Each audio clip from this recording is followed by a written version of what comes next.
تا پدر و مادر هست شما در خانه هستید، پس از پدر و مادر باور کنید از سگ پستر قدر ندارید. از من نپرسید، از زندگی ببینید. بسیار هستند پدر و مادر هستند شما را احاطه میکنند، پس از آنها دیگر کسی ناز شما را نمیبردارد. و این خاطر شوهر بهترین نعمت است برای شما. هر چی که باشد شما باید طاقت کنید.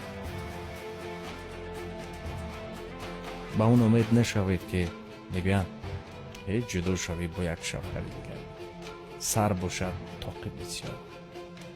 اول بودگی طاقه رو سرشته کنید، خوب نگاش دارید. باور کنید 1001 شوهر بد باشد، شما یک بار رفتارتان را دیگرگون کنید، باور کنید مرد شما دیگرگون کرده میتوانید.